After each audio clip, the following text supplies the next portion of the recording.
미하이 칙센트미하이 몰입. 몰입은 인간에게 행복을 주는 요인이다. 이는 시간과 공간을 넘어 인간을 무엇인가에 몰두하게 만드는 힘이다. 몰입엔 몇 가지 조건이 있는데 내적 동기가 유발되어야 한다. 스스로 즐거움이 있어야 발동하고 유지된다. 또 심리적 엔트로피가 없어야 한다.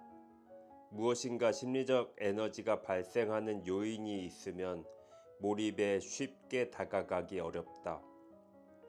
이는 스스로 내적 우선순위를 정하고 필요 없는 것은 과감히 삭제해야 한다.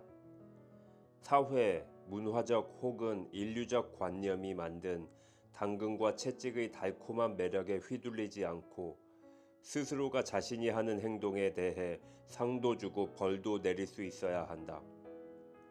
유전적 프로그램에 복종하는 건 아주 위험한 일이다.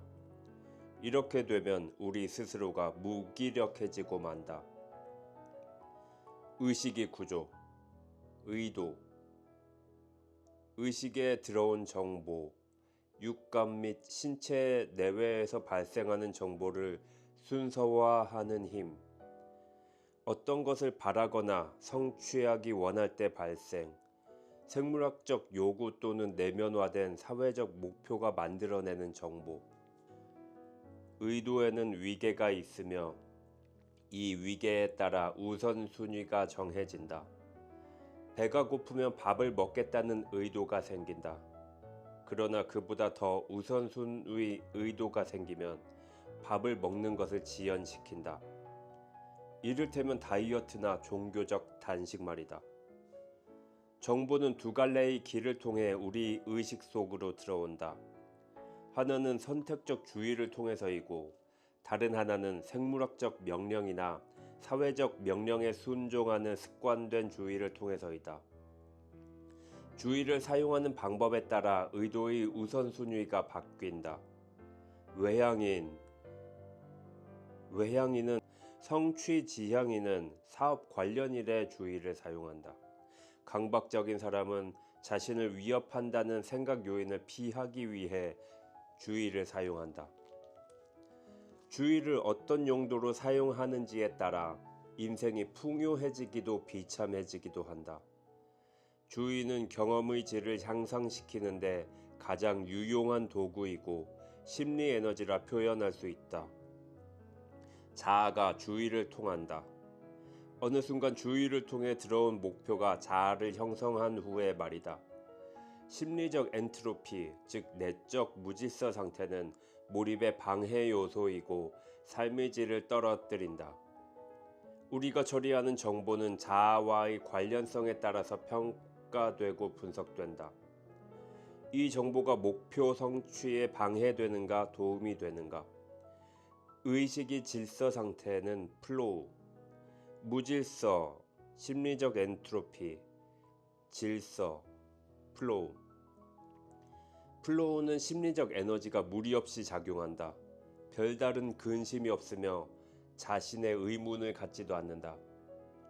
이런 긍정의 피드백은 자아를 강화시키고 더 많은 주의를 내면과의 세계에 집중할 수 있다. 사고, 의도, 감정, 그리고 여타의 모든 감각이 하나의 목적에 집중된 상태.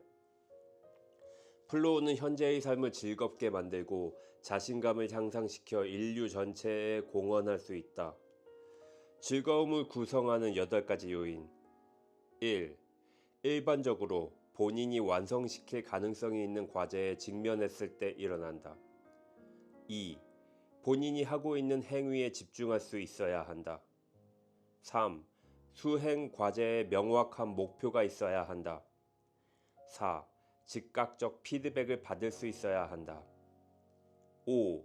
일상에 대한 걱정이나 좌절을 의식하지 않고 자연스럽고도 깊은 몰입 상태로 행동할 때 일어난다. 6. 즐거운 경험은 자신의 행동에 대한 통제감을 느끼도록 해준다. 7.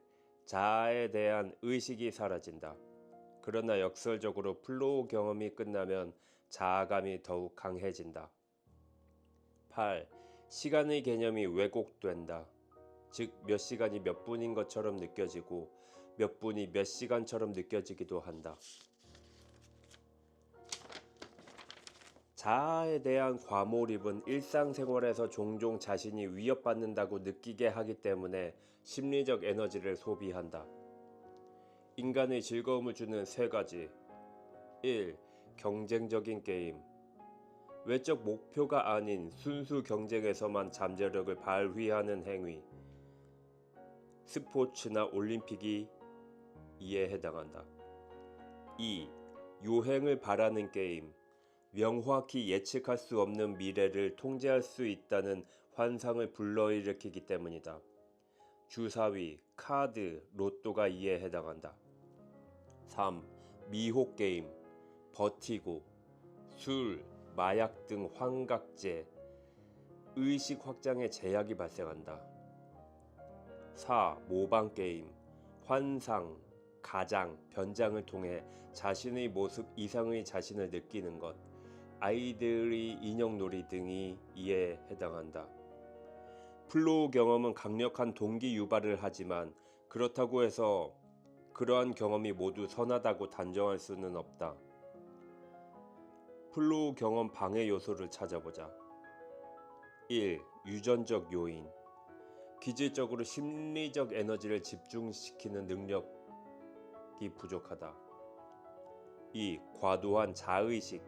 다른 사람이 자기 자신을 어떻게 인식할까 끊임없이 걱정하거나 두려워하는 사람이 이에 해당한다.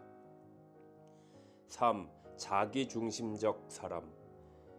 자신의 목적에 맞추어 자의식 구조화, 목적에 부합하지 않으면 그 어떤 의식도 담아두지 않는 사람이 해당한다. 플로우를 더 자주 경험한 집단은 다른 모든 자극에 대해 차단할 수 있다는 것을 의미한다.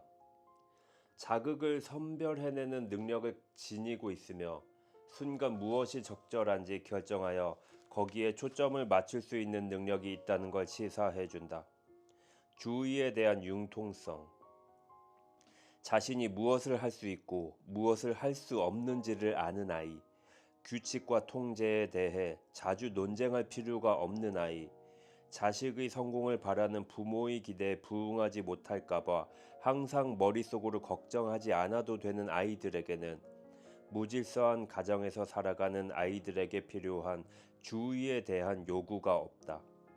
따라서 자유롭게 자신의 자아를 개발하는데 관심을 쓸 수 있다. 자기 목적적이지 않은 가정의 아이들은 끊임없이 많은 에너지를 협상과 다툼에 소모한다. 협상과 다툼에 소모한다.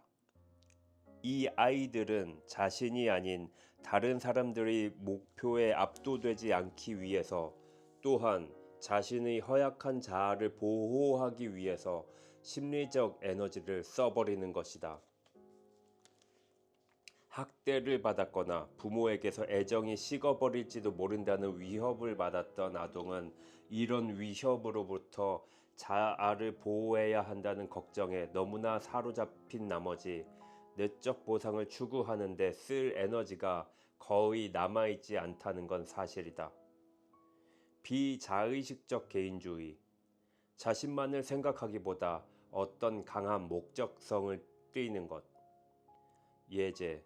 유태인의 수용소 글쓰기, 남극 탐험가, 대서양 횡단 린드버그, 버트란트 러셀.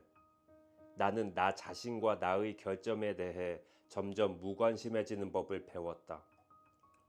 점차 내 주의 중심이 외부의 대상, 즉 만물의 상태와 다양한 지식의 영역, 내가 애정을 느끼는 개인들에게 맞추어졌다. 자기 목적적 성격 형성의 예의다. 아무리 가진 게 없는 사람이라고 할지라도 자신의 몸이라는 잔고는 있다. 하나님은 아담에게 그의 야망에 대한 대가로 이마에서 땀이 맺히도록 일해야 한다는 형벌을 내리셨다. 창세기 3장 17절. 외롭다는 건 어째서 부정적인 경험이 되는 것일까? 가장 기본적인 답은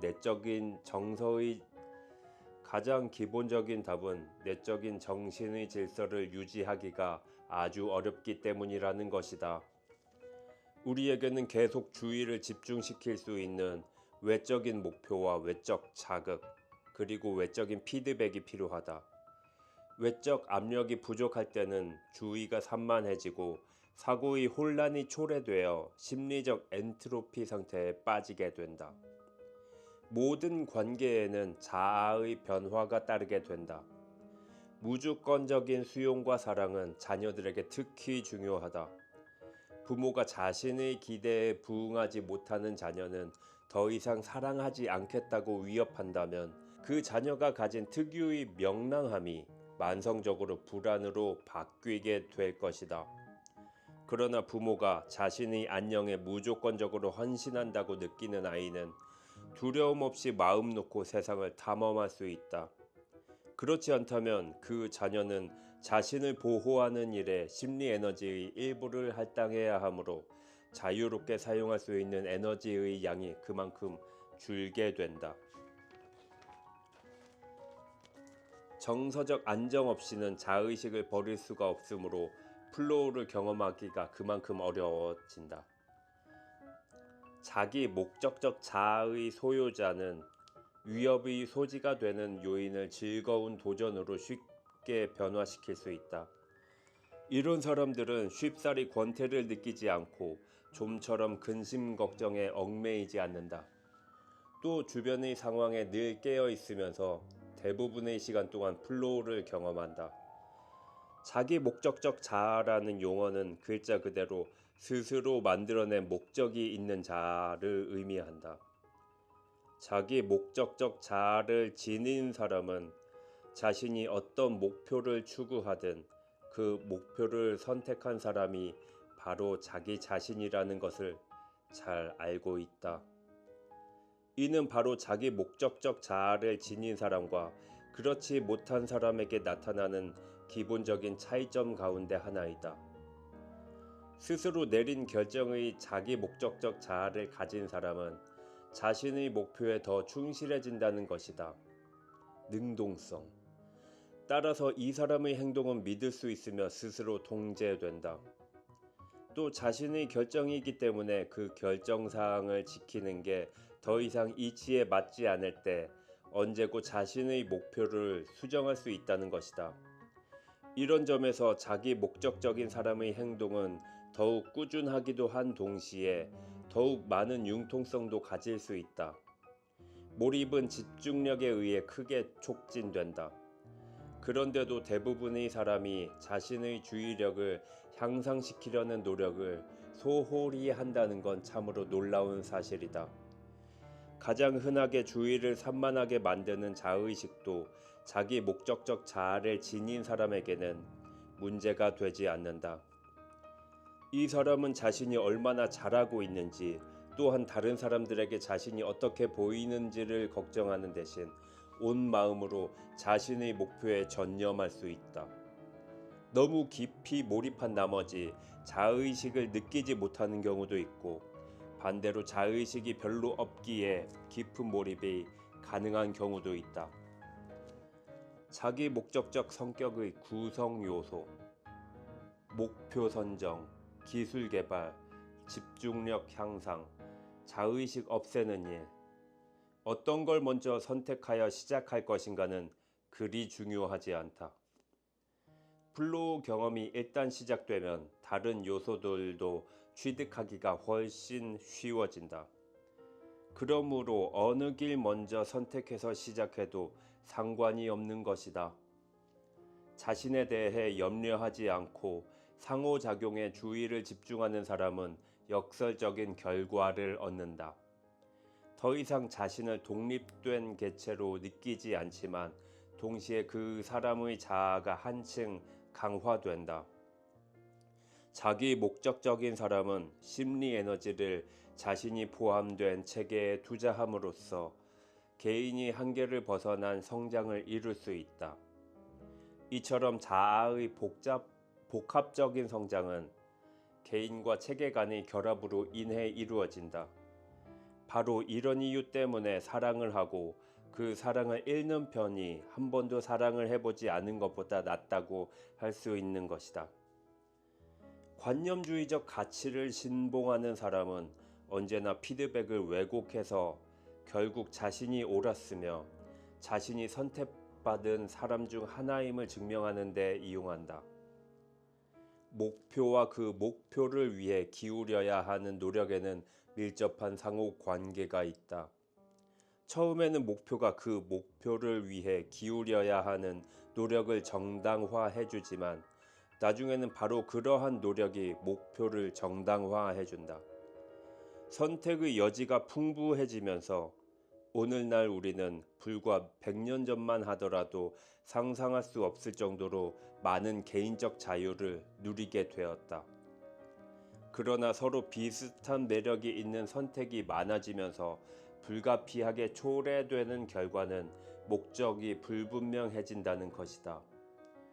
이러한 불확실성은 결의를 악화시킨다. 그리고 악화된 결의는 결국 선택의 가치를 떨어뜨린다. 그러므로 자유가 많아진다고 해서 반드시 인생의 목적을 개발하는 데 도움이 되는 건 아니며 오히려 그 반대의 결과를 낳는다 하겠다.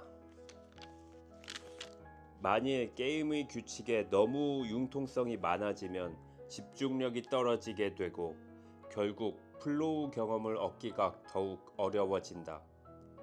선택의 수가 제한되고 분명해지면 목표와 그 목표에 따르는 규칙에 전념하기가 더 쉬워지는 것이다. 내적 갈등은 똑같이 주의를 끄는 것이 너무 많을 때 생겨난다.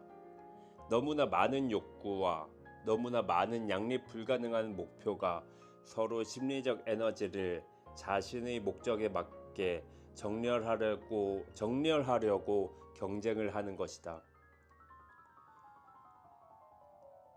이런 상황에 처했을 때 갈등을 줄일 수 있는 유일한 방법은 꼭 필요한 요구를 추려내서 그 요구들 사이에 우선순위를 할당하는 것이다. 이를 성취할 수 있는 방법에는 기본적으로 두 가지가 있다. 행동적인 삶과 관조적인 삶이 그것이다. 행동적인 삶은 자신이 선택한 특정한 목표를 강력히 추구해 나감으로써 다른 관심사가 끼어들지 여지가 없게 만드는 간접 방식으로 의식 조화를 찾는 것이고, 관조적인 삶은 초연한 자세로 경험을 관조하는 것이다.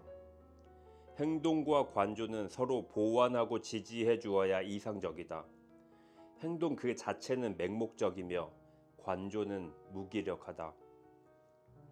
어떤 목적에 많은 에너지를 투자하기 전에 근본적인 의구심을 가져보는 게 많은 도움이 된다. 이것이 과연 내가 진정으로 하고 싶어 하는 일인가? 이 일을 하면서 나는 즐거운가? 앞으로도 이 일을 즐길 수 있을 것인가? 나와 다른 사람들의 희생을 감수하면서까지 추구할 가치가 있는 목적인가? 이 목적을 달성하고 난 후의 내 자신에게 과연 만족할 수 있을까? 욕구와 삶의 선택사항과 도전이 너무 많으면 우리는 불안해지며 반대로 너무 적으면 지루함을 느낀다.